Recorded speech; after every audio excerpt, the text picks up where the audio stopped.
I'm Jeff. On IRC, I go by the handle Sai, and this is my presentation on I2P application development. It's rather short. I'll cut it into two parts. The first part will be a brief interview to application development. The second half will be you ask a question and I'll give you an answer based on the presentation. Okay. Who is this talk for? It's mainly geared towards people who want to make something that utilizes I2P.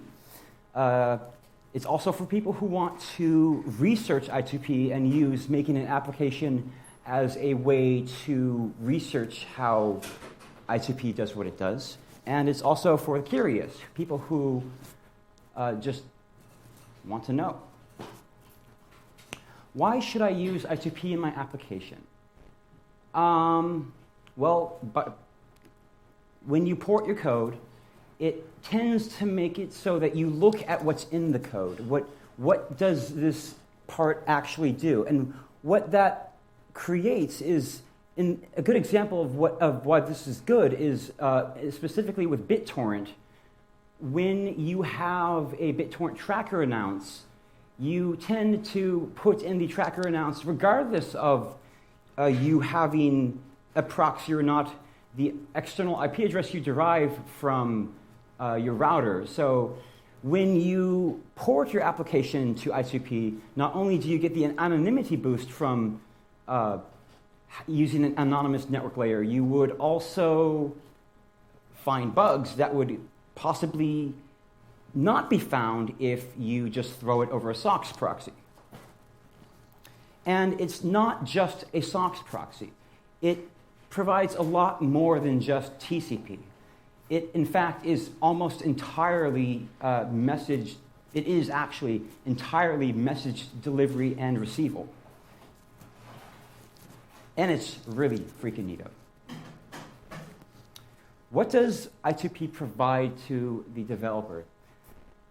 At its core, it provides best effort message delivery, meaning that it feels like you're just throwing messages and hoping that they get there to the application developer. While there is confirmation on the lower layers, to the developer, it more or less feels like I'm throwing stuff and hoping stuff comes back.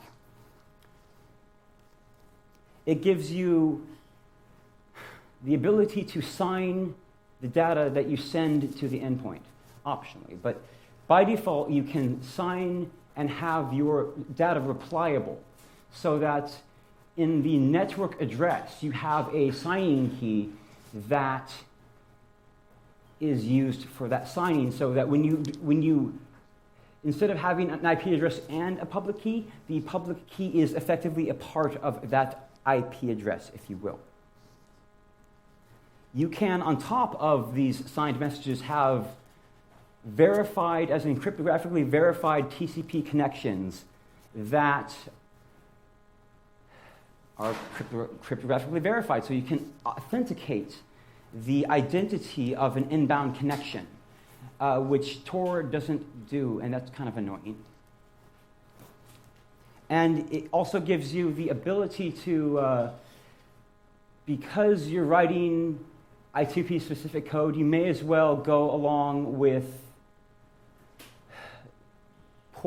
a good example of this would be the IRC tunnel in I2P, where they strip out things like client-to-client protocol. In the HTTP server tunnel, they inject headers for the what was it called? Crap. You can inject information into the application layer so that your application can have more to work with than just something from loopback. So how would your application talk with I2P?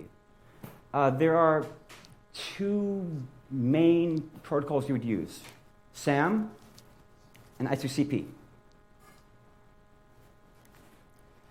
I2CP, the Invisible Internet Client Protocol, it uses one connection to the router for one session. right now.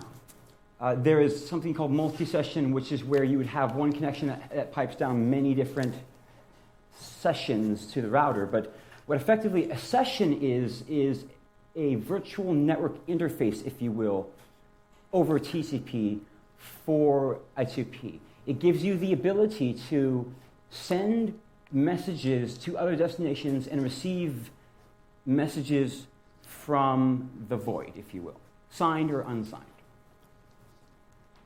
It's a binary protocol, so it's not plain text, it's binary. So that gives you a bit of work when you're implementing it on your, if you're implementing the client side or the server side of the actual I2CP API, it's going to be harder. So if your language that you're using doesn't already have an implementation for I2CP, you're going to write it, and it's going to be a bit harder versus something like SAM, which is plain text.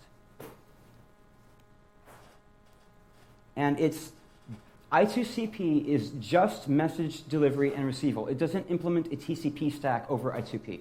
It only implements this virtual network interface, if you will, of sending and receiving messages between destinations. SAM, which is one connection for control, and it is a plain text protocol. It provides TCP and UDP over I2P. It actually runs on top of I2CP, and it abstracts a lot away from what you would need to do. An example, TCP over I2P would, with I2CP, you would have to actually implement an entire TCP stack. But this does it for you. And with SAM, it doesn't do as much as I2CP could, but it does most of what you really want and what you really need. And there's one last thing before I take, this is like the last slide, I believe. Wow, this is really short crap. I'm not good at presentations. I'm more of a back and forth. So, in I2P, what multi-homing is where you have one destination that lives on many different routers. I like to call it I2P Anycast because it's effectively Anycast but on I2P, which is where you have one network address that's on many different locations. What it's used for is to create a 100% uptime environment where you can, instead of having one machine that runs one destination, you have many machines that run many, and when you want to upgrade your routers, you would flip one, then you'd reboot it, and then you flip another one, and you would have effectively 100% uptime when having your service. And I believe that you can't do that with SAM? Do you know? Did you? You don't know? I don't think you can, but I may be wrong. But there are some things in I2CP that allow you to make it so that you can turn off some settings so that you can have more. Anyways. Really? You don't have to use it all. I know.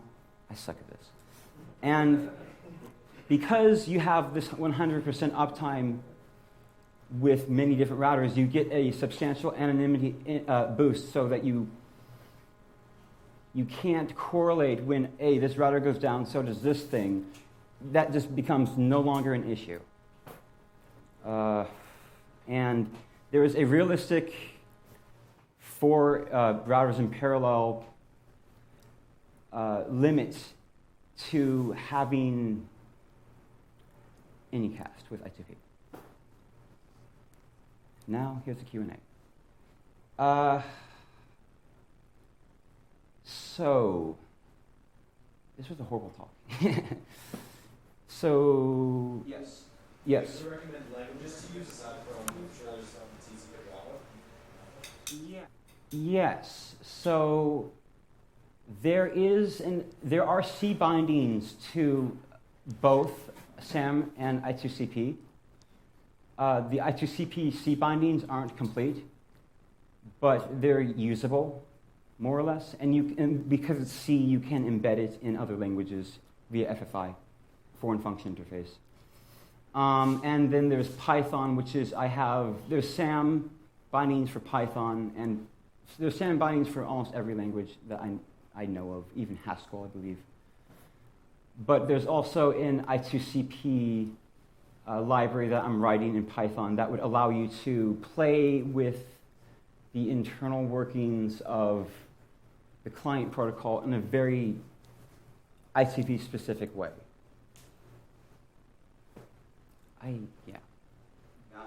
Yeah. Question from IRC. Well, okay. Bob is like Sam, but I don't like Bob. Sponge, the creator of Bob, has not maintained it that much, and there hasn't been very much work put into it on a protocol level, so I don't really think it's... I heard that. Yeah, I know. Anyways. Yes, question? Some of the anti-casting services might potentially have application states. For example, I might interact with one of 4 servers, there's some cookies, there's some states in a database perhaps, and then later if I interact with one of the other hosts, is there a provision in the technology for synchronizing state? Obviously you can always build the service on the back end to take care of that, but is there a way, for example, can I pin my future sessions to the first or second or third or fourth of those 4?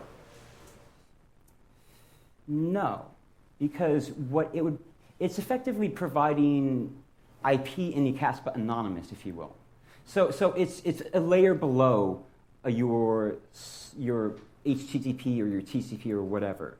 So the use case of this would effectively be, I have a giant web server, or no, that's not a web server. You have a CDN, and I want to be able to never have the problem of having downtime on my CDN with one address.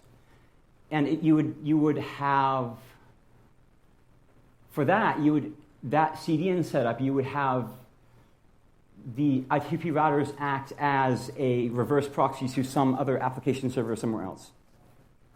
So that would be the answer I'd give you for that. For applications for I2P, what kind of checks are there in terms of, like, if someone's building something such as an IRC client or just porting one over or whatever, is there any standard for people checking to see that they haven't taken that software and added something malicious to it, to then use it as and then getting people to use it and then breaking possibly anonymizing services of I2P? Is there a policy? Is there any policy, or is there any standards that developers have to follow? Essentially, I don't think so. That's actually a good thing to have. I believe we should probably talk about it. Or just like people checking that people haven't added malicious software or malicious parts to other software that they're building. Is there anything in the protocols that would do that, or in the community, or? I don't know. I don't know. I mean, there could be if you want to make one. Yes. Yeah. Yeah.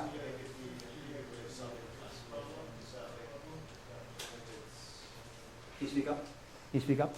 I think both societies are even addressed. It seems like a pretty good way of solving data. If someone gets smoked by a bus problem, you've other trusted people doing it in parallel. Yes, but yes, sort of. It's done in you have to it's done in such a way that you would do that, but it'd be really difficult because You would have to share private keys, and that doesn't. You can't do that. You can't do that trustlessly, as far as I know, unless there's some new law out there that allows you to share private keys. I don't think. Okay. Yes. Yes. What about the streaming protocol? The streaming protocol is effectively what is TCP, but it's actually implemented in an application library that you would use.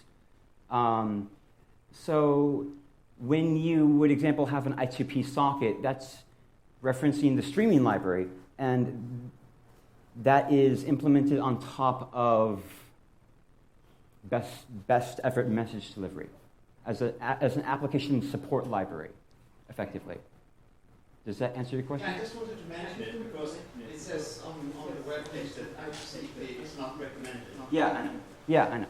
This was. So it's easier to write anything about it. Yes, it is. Yeah. Yes, it is. Yes. Might be good to take the information you just talk and use it to update the webpage too, though. Some of that stuff on the webpage. Yeah.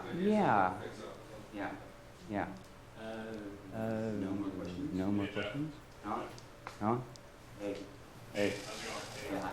Yeah, hi. So what's your protocol test suite like? What kind of test vectors do you have in terms of protocol reliability and kind of test vectors? For message delivery or just unit tests? Test integration tests.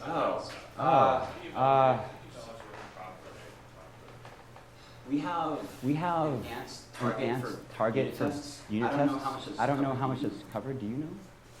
Our test coverage of the protocols is little to none. Most of our unit tests are at a lower layer. They're not covering that protocol. We don't have any fuzzing tests, for example, or anything like that. That would be a great thing. That would be a great thing to add.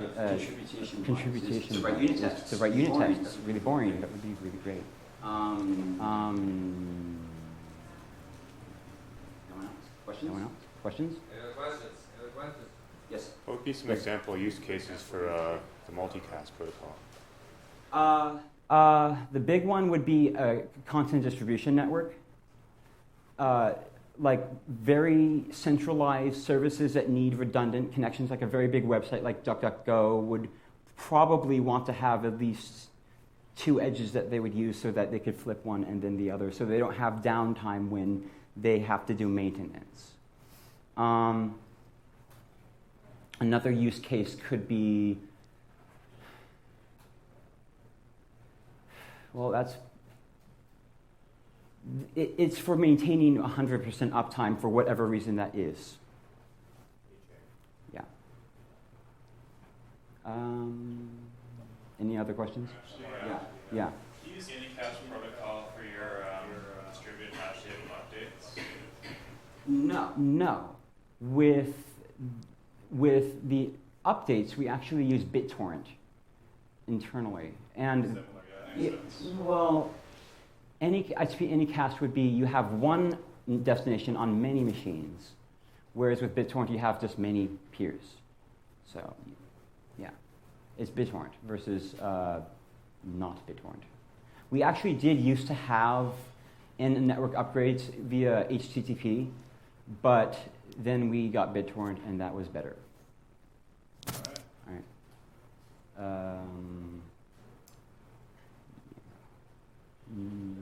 Okay. Okay, thanks a lot, Jeff. Thanks. Oh, that was one button.